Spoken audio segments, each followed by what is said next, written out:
Hello everyone, welcome to Neso Academy.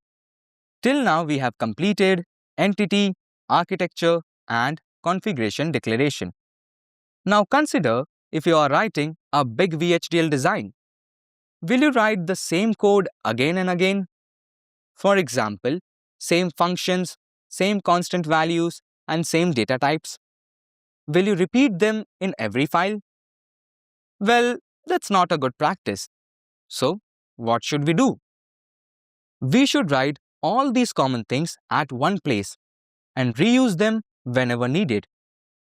And that's exactly where packages come into the picture. Therefore, today's lecture is all about package declaration and package body. So, in this lecture, we will cover the following topics. The very first topic is package declaration, and the second topic is package body. And these two together help us write reusable and organized VHDL code. Let's see them one by one. Let's start with the first topic, package declaration. In the previous lectures, we have seen that design units are the building blocks of a VHDL program, and each design unit can be compiled independently and stored in a library. And we all know that there are 5 types of design units, out of which we have completed entity, which defines input and output ports, architecture, which describes the internal logic of the system, configuration declaration, which is used to select which architecture will be used for an entity. Now let's see the remaining design units. Let's start with package declaration.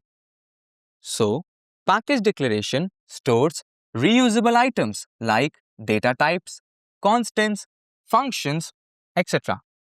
Means a package is used to store common or reusable items which can be used in multiple designs. Now, what it stores? It stores data types, constants, functions, procedures, etc. Now, why do we need this package declaration? To avoid rewriting the same code again and again, and to make the designs reusable.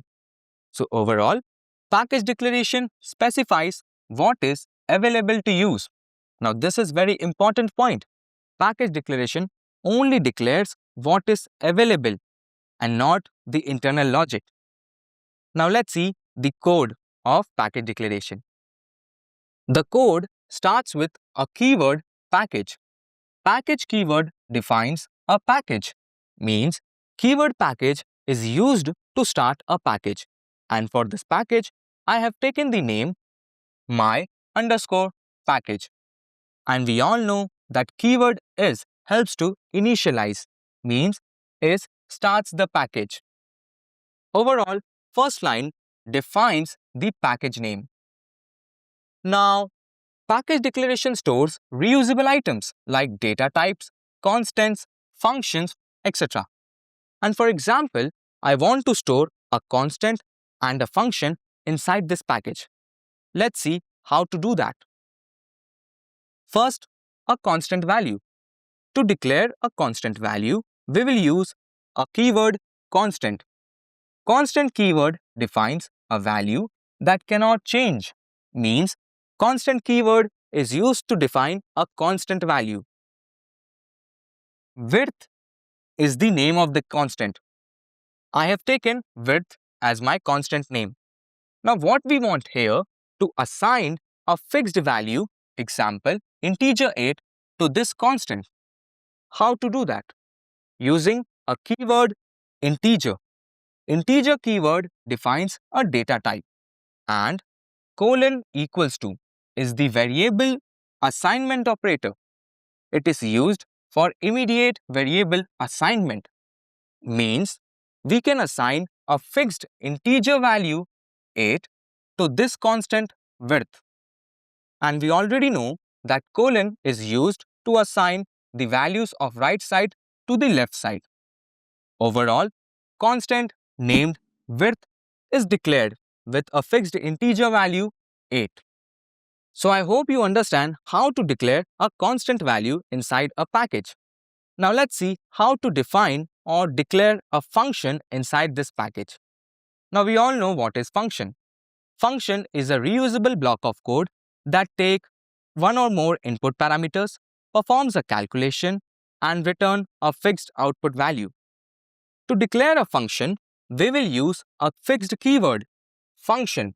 So, function keyword is used to define a function. With the help of this keyword function, we can declare our function. And the name is add. Add is function name. You can take any name. As per the definition, A and B are input of integer type.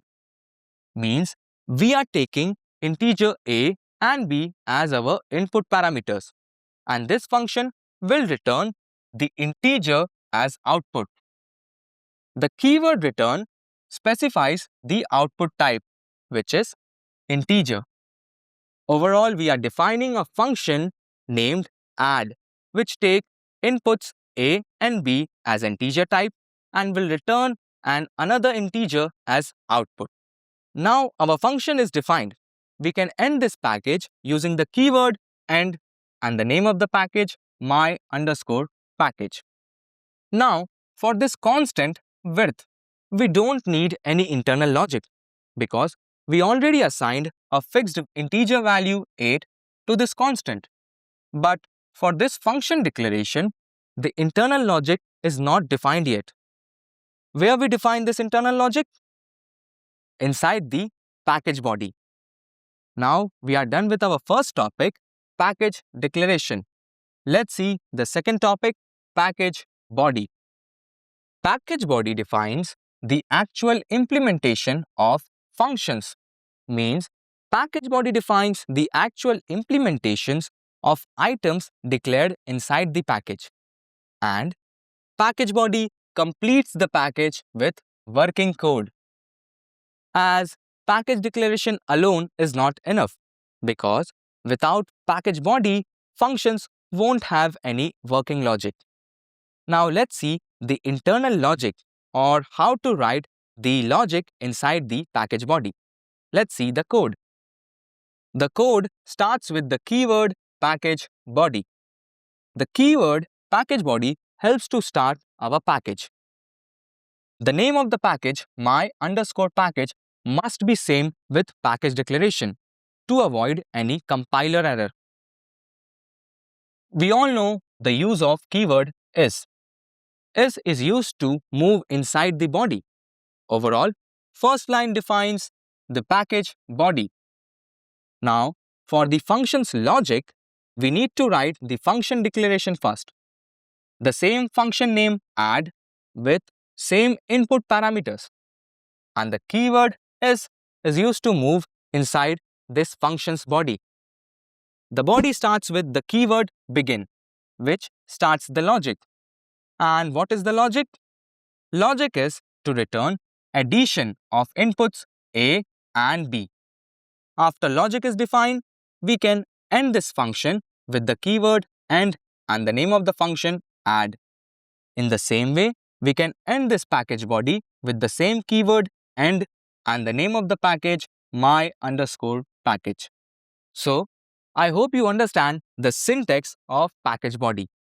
Overall, package declaration tells what is available and package body tells how it works. So, package declaration and package body together help us write clean, reusable and efficient VHDL code, which is very useful for large designs. In this way, we have completed all 5 design units: entity declaration, architecture body, configuration declaration, package declaration, and package body. And I hope you understand each and every design unit clearly. Now we are done with this topic, package body, which means we are done with this lecture. I will see you in the next one. Thank you.